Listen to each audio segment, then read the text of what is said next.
What up, Brisbane? Sit.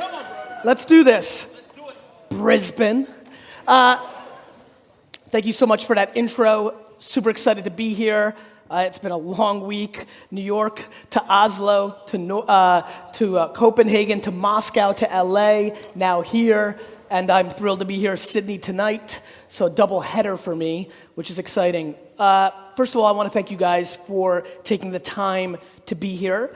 There's a lot of things that I want to cover in our time together, and then I also want to really focus on some Q&A at the end. But really the couple things that I want to talk about are mindset and tactics. I think the things that will really stand out, and I have been following along on social and Instagram and watching all of you tag. There's so much context for what I talk about here. I want to make sure that I don't go into places that you guys are already used to or you can watch on YouTube. I want to talk about things that have been really emerging to me lately. And the biggest one is mindset. You know, to me, the thing that has really become fascinating, you know, the reason there's not a lot of content that I put out between 2011 and 2014, if you go back and look at the internet, is because I needed to go run and build VaynerMedia again for myself, because after writing Crush It and speaking a little bit from 2009 to 2011, I was starting to get into a place where people were talking about me and calling me a speaker or a motivational speaker or an author, which is super fine and an incredible thing to do. But for me, my pride isn't being a practitioner and being an entrepreneur and being a CEO. I needed to build another $100 million plus business. Really, to be frank with you, I need to feel comfortable standing here and spitting my 2 cents on things. I think that you need to have an execution other than ideas to have the audacity to stand up here and expect people to waste their time and money listening to what you have to say. And so I'm proud that over the last 6 years, I've been executing VaynerMedia. And while I do this Gary V thing, Gary Vaynerchuk, the CEO of a $150 million holding company from scratch, is exciting and interesting. And it really has become obvious to me why that's happening. And it's around mindset. I think that there's way too many people in this audience that are in the excuse business. And it's tough because I'm empathetic.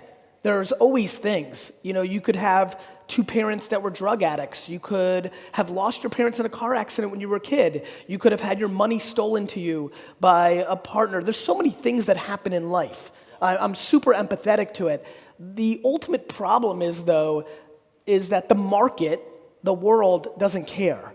Right? There's so much dwelling going on, so many reasons why not. And the thing that has been really interesting to me is that if you asked me what works for me, it's optimism and gratitude and positive mindset. Like, it's really interesting. To me, life is pretty binary. It's either black or white. It's either yes or no. And the one that matters to me the most is you're either on the offense in your life right now or you're on the defense. You're either coming up with reasons why not, all this technology, all this stuff, why not, or why yes, all this technology, all this stuff. You're looking at things and you're making a decision. And so for me, a lot of what I've been thinking about is mindset and why optimism works. Literally 7 minutes ago in the green room, I'm on the phone with executives at VaynerMedia. I'm getting texts of a scope that we expected to sign, failed, $1 million, literally counting on $1 million, gone. 0, not happening, right? Another pitch, we were in the final 2, $8 million, didn't get it. Literally in 47 seconds, step back in the back room, I lost $9 million. And I'll be very frank with you, I'm fucking pumped about it. I genuinely like losing. I like learning from it. I was like thinking about like why, what happened, where'd we go, where was the misstep, why? Like, it's really incredible. And look, when you can afford to lose it, and I'm sure people are thinking this, it's easier. I get it. It's not like I lost 9 million, Vayner lost 9 million in revenue. But to me, it's not about anything other than mindset. And so if I got anything out of this, I'll go into the tactics. I'll talk to you about social in a minute. I'm about to tell you why Facebook and Instagram, you know, I did a lot of homework on Saturday about the Australian market on my theses around influencers, Instagram, Facebook, and Snapchat. Let me save you a lot of time. Everything that you've been hearing me talk about. How many people here consume my content? Raise your hands. Thank you, that was awesome. I'm just gonna do that again. How many people here consume my content? Yeah. Okay. So here's what's interesting. Literally everything that I'm spitting comes obviously from an American-centric point of view. That's where I operate. Obviously, we have a UK office. We're looking at Singapore. We're doing other things. But I'm aware that outside of Russia and mainland China, most of this stuff actually works. Maybe there's a couple of different nuances. What fascinates the shit out of me is the consumption patterns of the Australian and New Zealand market and the underpriced nature extremities of what I believe in. Literally, everything that I've been talking about for the last year, you can add a additional 20 to 40% tax of upside. It is literally 20 to 40% even better in this market. And I get so pissed when people are in any place besides the US market or China where they're like, well, it's a smaller market, it's this, that, and the other. That's where all the upside is. You can only compete against what you can compete against, right? And so I believe that we are living through the greatest era to be an entrepreneur ever. I think the internet is grossly underestimated, and I think there's a ton of opportunity. But if you ask me what I would want to leave with from this talk today, it's to shift one or two person's mindsets. You know, to me, it's an incredible feeling to stand up here and expect nothing from nobody and take full responsibility for everything. The teleco company that gave it us and we lost it and we in the back room, the 8 million, I spent 0 days and 0 seconds on it. I was not part of the pitch. I was not part of the process. I empowered all my people. I saw the news in the back room and I took full 100% blame and responsibility. I am fascinated by your upbringing, both your parents and the neighborhood and the siblings and the friends. I am fascinated by your upbringing, the era you grew up in, the macro and micro climates that you grew up in, not the fucking weather, I mean the economics and the politics and that climate. I'm fascinated what made me, my mom, my dad, being an immigrant from Russia, being in America, being in Jersey, like the friends I ran into, baseball cards becoming popular, allowing me to sell something. I'm fascinated the environment that created me in this completely emotional place of enormous strength, which is the engine and the oxygen that allows me to be successful in business and life. And then what is it that other people don't have or didn't have? And I see it. I see how my grandmother parented my dad. I see my sisters and brothers' DNA different than mine, you know, just timing and things of that nature. And so I'm going heady for my opening spot because I need you to understand, too many of you are gonna take fucking notes right now and think it's about a Facebook ad. Too many of you are about to take a note and be like, okay, Google how to use Instagram influencers. We'll get to that. I'm about to talk about that. But if your foundation isn't right, you have no shot of long-term success. If you're not in a place where you believe this, and look, this is super, like, I'm even like throwing up on to be very frank, here's what's happening in my head. I'm listening to what I'm saying right now, I'm like, this fucking sucks. I'm being serious. I'm being really fucking serious with you, actually. And I'm saying that because I'm like, man, it's so, what I'm talking about is like so hard to like touch, right? But it's still my truth. It's what I believe. Like you're either on the offense or you're on the defense. You either see all these technologies as the gateway drug to your entire future, or you're upset that it was much easier to do this on email and SEO, and you don't like this social media thing, right? I don't like these new things either. I built my dad's business from a $3 to $60 million business on email and Google AdWords. I didn't want YouTube to come along. I didn't want Twitter to come along, right? I didn't want Facebook to come along. I didn't want Snapchat to come along. I don't want voice and Alexa skills and podcasts to come along. I'm not looking forward to VR. The problem is technology and the way we live doesn't care about my opinion or my feelings, and it doesn't care about yours either. And so you can walk around Earth and judge, oh, it's so sad that all these kids can't communicate because they're on the phone anymore. Or you can walk out tonight and have dinner and see people at a table and nobody's talking to each other and they're all on the phone and you're judging. And you could talk about a day and age when it was simpler and nicer and all this. Nobody gives a fuck. And if you don't adjust to the reality of the situation, you will be completely left behind. And that's it. Too many people are executing or hoping or trying to figure out how to live in a world that used to be or the way they wish it was versus attacking the reality of the world. And here is the reality of the world, my friends. The cell phones that you're all holding right now or in your pocket are the remote controls of our society. They are the single most important thing in the world. There's nothing close. Literally, I would rather have somebody roll up on me right now, stab me with a knife, and steal my wallet than lose my phone. The world is being lived through that device, and you can judge it, you can do anything you want, but that's the reality. And if you sit here today and have any ambitions, professionally, personally, whether you want to sell a course, whether you want to sell a sneaker, whether you want to raise money for the PTA, a nonprofit, get somebody elected, whatever you want to happen in life, whatever you want to happen in life, you first need somebody's attention, and then you need to tell them about it. In the written word, in audio, or video. This is how the world works, and always has. You want something to happen. You need to figure out where the people are to tell them about that thing, and then you need to communicate that to them in a compelling enough way that they do the thing that you want them to do. You can do that in the written word, you can do that in audio, and you can do that in video. That is how it's been. It was called the newspaper, the television, and the radio. Now it's called a blog, a vlog, or a podcast. It's the same thing.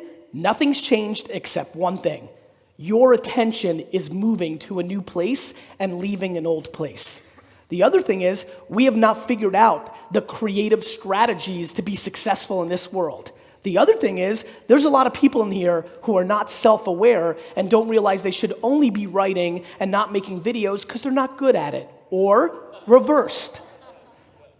These blanket statements that everybody needs a personal brand or everybody should be doing video, that is ludicrous. What everybody should be doing is deploying self-awareness and figuring out who they are, quadruple downing on what they're fucking good at, and trying to get resources to support the stuff they suck at. I've written four, when she was like, he's written 4 New York Times best-selling books. I literally was laughing as I was about to get to the stairs. I'm like, I can't put 2 fucking sentences together if my life depended on it. But I know how to hire a ghostwriter, and I definitely know how to sit down for 9 hours straight and record a book in one fucking sitting, right? You need to figure out how you communicate to the world as an executor. Which medium? Some of you could do all 3. Some can do 2. But watch what's been happening over the last 10 years. In 2002 to 4, it was the era of the blog. It was bloggers. How many people here were a blogger from 2002 to 2005 at any point? Raise your hands. So some of these early pioneers, they felt the impact, right? You were blogging, that was it. That was the medium, WordPress, or, even going back further, it was just a very important medium. YouTube had been yet to be invented. It cost too much to stream video online. There was no video players. Podcasting then came in 2005 and 6, had a little blip, but then right quickly after that, Twitter came out, YouTube came out, and everything shifted to short form writing and video, right? And then in the last 2 years, audio has risen again. How many people here now listen to a podcast? Raise your hands. How many of those hands did not listen to a podcast 3 years ago? Raise your hands. Hold them up. Actually, you know what? Watch this for visual. We're going to do this one more time. How many people are listening to a podcast now? Raise your hands. I want people in the front to look around, see what I see. All right? An insane amount. Now, of the people that now listen to a podcast, stand up if you did not listen to a podcast 3 years ago. I need you to look around. Because if you want to understand why I'm standing on this stage right now, I didn't say sit down. I'm just kidding. If you want to understand why I'm so blessed to sit on this stage, is I have a unique, uncanny, I take no credit, my parents get all the credit, ability to slightly understand what you're about to do before you think you're gonna do it. And so what I do is when I know something's coming, I have humility, and this is a word that I would love for people to look up, understand, and start really becoming religious about. For all my ego and peacocking, for the ones in here who've been paying attention, it is my humility that has allowed me to be successful, not in the way that I interact with you and being kind, because that's kindness, in the humility that when I believe something new is emerging, I take the perceived risk of going there first, spending countless hours with no clear ROI in the short. You know how many people in here have left ungodly amounts of money because when social came along, they said, well, what's the ROI of Facebook and Twitter? Do you know how many people here will lose the next frontier because they're going to debate what the ROI is of buying or building a $30,000 to $50,000 Alexa skill or briefing for their business? A lot. People don't have the humility to take the risk of their time. I'm not even asking for money. The fact that you didn't have the humility to waste 3 hours a day, even though you had the audacity to want to be an entrepreneur that lived on your own terms, fascinates me. And I'm going to repeat that statement for all of you again. The fact that you don't have the humility to try the new stuff because your time is so valuable, yet in parallel, you have the audacity to want to live a life where you don't work for anybody and you make your own, blows my mind. Until I die, and I expect to win the whole thing, until I die, I will never deploy the audacity of the situation that I've asked for, which is I've asked for the loneliness of being a number one. I've asked to be able to choose my path on an everyday basis. I've asked to be an entrepreneur, and I know that you don't get to hang out or rest on your laurels. Literally, everything I've done up until an hour ago is completely irrelevant to where I'm going next. And so many people get some little level of success and start thinking they're somebody. I looked at a couple of you who tweeted me and like pumped and can't wait to see this. And then I went and they're hungry and they're gonna do it and their bio says, I'm gonna be this and that. And then I look at your Instagram and you've got 11, 14, 23,000 followers and you haven't replied to a single person that's left a comment on a post in the last year because you think you're somebody. And so I believe that once you get your mindset right of accountability, empathy, gratitude, humility, that all of a sudden what I'm about to talk about next makes a hell of a lot more sense, which is the following. My friends, if you do not spend 2018 completely and obsessively around Facebook and Instagram, you will lose. Let me say this, I'm making this very simple, very black and white, very fucking basic. If you do not spend next year completely obsessing over how you become successful on Facebook and Instagram, you will be disproportionately less likely to win because the ungodly amount of attention of regardless of where your consumer is, regardless of the age, if you use those two platforms, you will cover the far majority of what you're targeting. If you're targeting under 20-year-olds, then I'll start getting a little more comfortable with a disproportionate Snapchat and Instagram audience. But if you were targeting literally 20 and above, 20 to 100, I don't want to, guys, the number one converter for me on Facebook across our clients, my investments, and my audience are 50 to 80-year-olds on Facebook. Because there's something called stream time. And do you know what happens? You know what the difference? Here is a 29-year-old on Facebook. Here's a 68-year-old. Do you know the difference? They consume the videos and the pictures and the words to a higher degree.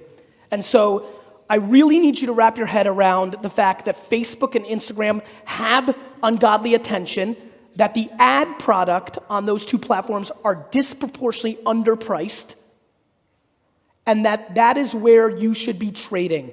Not because I like Facebook or Instagram, but because I want to be historically correct, and I have one real micro regret in my business career. Not passing on Uber and the angel rounds, not other things, because those things are kind of come and go. There's a lot of variables that go into it. No, the one time when I knew what I was doing, but I didn't go all in. When I was building my dad's liquor store, Google AdWords came out. And I bought every wine term for 5 cents a click. And I owned every wine term you can imagine for 5 and 10 cents a click, from Australian wine to Barossa Valley, right? To, Penfolds Grange 1994. Like every SKU, top, middle, like, understand? I was getting customers for 40 to 80 cents a piece that were worth $10, $15 for me, but I couldn't wrap my head around how special that moment was. I was young, right? I didn't have experience. I was just learning about print and outdoor and direct mail. It was all working because of the macro product I created price-wise and selection-wise. But I sit back, and when I hear I built Dad's store from 3 to 60 million, and everyone's like, yay, I'm like, fuck that guy. That guy should have built it from 3 to 250 million if he was smart enough to take his energy and money away from print and radio and television and direct mail and put it all into Google, because Google had that moment where it was grossly underpriced. My friends, who was the biggest advertiser on Google from 2002 to 2008? Amazon. Amazon was the #1 advertiser on that platform in the early days. They siphoned underpriced attention to themselves, and now they've built one of the biggest companies in the world. Who's one of the biggest advertisers in the last 5 years on Facebook? A shopping app called Wish. How many people here are familiar with Wish? Raise your hands. Raise them high. I want people to see this. If I did this 3 years ago, nobody would have raised their hands. They are now a multi-billion-dollar retailer that spent all of their money until recently. Now they're doing like the Mayweather and McGregor fight sponsorship and the Lakers, and they're doing kind of branding stuff because they've so penetrated to billions of dollars on Facebook. They were former Google engineers on the ad product, quit making millions of dollars a year, and started a company selling stuff and only ran Facebook ads. This, my friends, is called pattern recognition. I will do the same thing over and over. I will be a 97-year-old Yoda-looking dude standing up here and yelling at you about some cockamanian thing, and it will be the same exact thesis that I'm spitting to you today. Get your fucking mind right first so that you can then put in the time and efforts based on your ambitions in becoming a humble practitioner of where the attention of the consumer is. And if you have a moment like we have right now on Facebook and Instagram ads and Instagram influencers, you will win. I spent 4 hours on the flight DMing influencers about my sneaker release and my upcoming book release. I did it, me, not my intern, not somebody I hired in the Philippines, my 2 fucking thumbs. At this point, making tens of millions of dollars a year because I have humility to understand what needs to be done to win. And everybody's looking for scalability, and I'm gonna hire my 23-year-old niece, and she'll reply to somebody on Twitter, and you completely downplay the reality of what I'm talking about. You are grossly underestimating what's happening right now. And I say, by the way, I don't know you, I'm talking about the market. 98% of people are grossly underestimating how good it is right now. You will look back at this talk, all my content during this era. Listen, how many people have heard me say, watch what I'm doing, not what I'm saying? Raise your hands. Good. Usually that refers to like, what hashtags am I using? Why am I using Facebook? Why did I start a podcast? Now I'm gonna take it to the most macro. Watch what I'm doing, not what I'm saying. Why am I producing so much content during this era? Why am I flying around the entire world over and over speaking to this subject? It's because I know what I'm talking about right now is gonna go away. I just want everybody to understand I'm making you a promise of a micro regret. If you do not listen to me carefully, and way more importantly, go execute on it, you will regret that you heard it in a passionate way. And I think we can all agree, I'm not hedging up here right now. I'm desperately trying to force this down your fucking mouth, right? You heard it, and I believe that 95% of you will not do anything about it. I mean this. I think that 95% of you will do a little something. You'll run a little bit of ads, you'll do this, you'll do a little something. You'll do enough to make it feel like you did something. And you will regret not going all in. How many people here play poker? Good. I don't, but if you do, when you have the best hand, it's a good idea to go all in. Right now, for the next 12 months, I feel comfortable, maybe it'll last 18, the biggest companies in the world are not spending enough money on Facebook and Instagram and Snapchat. Let me explain, my friends, what's going to happen over the next 3 years. When Coca-Cola, when Budweiser, when Mercedes-Benz finally gets their act together in the next 12 to 36 months, and take $30 million that they would spend on outdoor billboards and sponsoring of the World Cup and television commercials, and they put it into Facebook and Instagram and influencers. You reaching a 41-year-old, mom of two living in Hunter Valley who's interested in your shit today costs $4, $6, $7 CPMs, $7 to reach 1,000 people. When that costs 86 or 49, it shifts. I know that everybody's got different angles. Facebook and Instagram and Snapchat are marketplaces. They're not like going to the Sydney Daily News where they give you a price that's a bottom. They're marketplaces. They start off at pennies and more people bid up.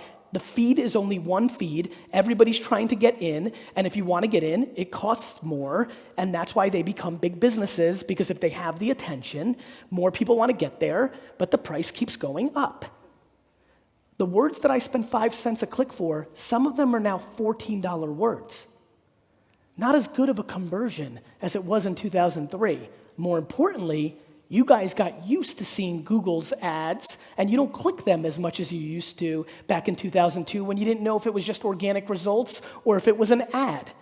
Today, Facebook and Instagram and influencers are underpriced. You're in a feed, they're underpriced, and you're still interested in clicking those ads. In 4.5 years, you're gonna be so tired of seeing those ads in Facebook and Instagram, you're gonna click less, and they're gonna cost 20 times more.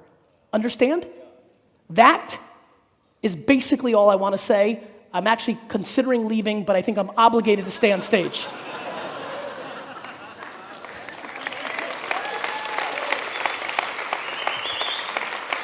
How many people here sell a physical product, like a sandal, like a peanut butter, raise your hands. Tonight, you go home, how many of you have an Instagram account for that business? Raise your hands, great. You go home and you DM every single person using the hashtags that are associated with your business, and you direct message them and you ask them to send you a sample of your product to them. And would they post it? 9 out of 10 won't even answer. 1 out of 30 will post it. The others will ask you to give them money to post it. You should pay them, because 90 out of 100 of them don't know how to price themselves properly for the attention that they're giving you in return, right? So influencer marketing. One more time, people with products. Raise them high. And now, how many of those people who sell products are selling them direct to consumer, like your own e-commerce or things of that nature? Raise your hands. Okay, listen, for the hundreds of you, if you are not spending 90, 80, Google AdWords, if you're not spending 65% of your money on Facebook and Instagram ads and Instagram influencers, you're leaving money on the table. Blanket statement, without knowing every detail, blanket statement, if you're not spending 65% of your money on those environments, you're leaving money on the table because you have so much opportunity. Now look, everything I'm talking about is 100% right. I know it. Here's my only concern, and I want to spend a couple of minutes on it. The creative is the variable. I'm right about the thesis, but if the picture or the words or the video that you post to put in front of each other sucks, you're not going to sell anything. So the reason this scares me when I speak about this subject to this kind of audience is I'm not in control of the pictures and the videos and the audio that you're putting out. But I implore you to try a lot of different pieces of pictures and videos and written words, spend less money on the ads up front, see what's working, and then pour money on it. Too many people in this audience hear me, they get excited, they go and Google how to spend Facebook ads. And by the way, all of you have to do this yourself. I don't care how fancy you are. If you want to be successful, you need to be the practitioner, not somebody in your office. If you don't know what to do, it's called Google. Google, how do I place a Facebook ad? 3 hours later, you'll place a Facebook ad. It's not complicated. Everyone's like, but I don't know how to do it. Okay, it's fucking 2018. Use a search engine. So the picture and the video and the words are the creative variable. So please, please, please, please do the following. And this is where everybody makes a mistake. They hear this, they get excited, they go and spend $5,000 trying to reach 25 to 30-year-old women in Australia, and they just spend, it's blanket, and they spend on one picture or one video, and it doesn't work. Instead, what you need to do is put 25 to 30-year-old women in Australia or in Sydney and make a reference in your copy to ladies of Sydney, you've got to make it contextual. Context is the secret behind the content that allows you to be successful in this new environment. Context, colors. We debate the first 3 seconds of the video, the headline, the colors, the words. The words are different on Instagram than they are on Facebook because even though you're the same person, your mindset's different when you're in your Instagram feed and when you're on your Facebook feed. The psychology behind it, the network effect, how to get people to tag and refer their friends. This is fucking science, my friends. This is 2018 science. Social media marketing, and by the way, there's no such thing as social media. It's a slang term for the current state of the internet. Social media marketing is the absolute singular advantage in the marketplace. Do I believe during a big time sporting event on television that a commercial can be seen? Of course. Do I think it's still overpriced for how many look at it? Yes. Because I know how many of you, when it goes to a commercial, reach for your phone and start engaging elsewhere. All I will ever do is chase your attention.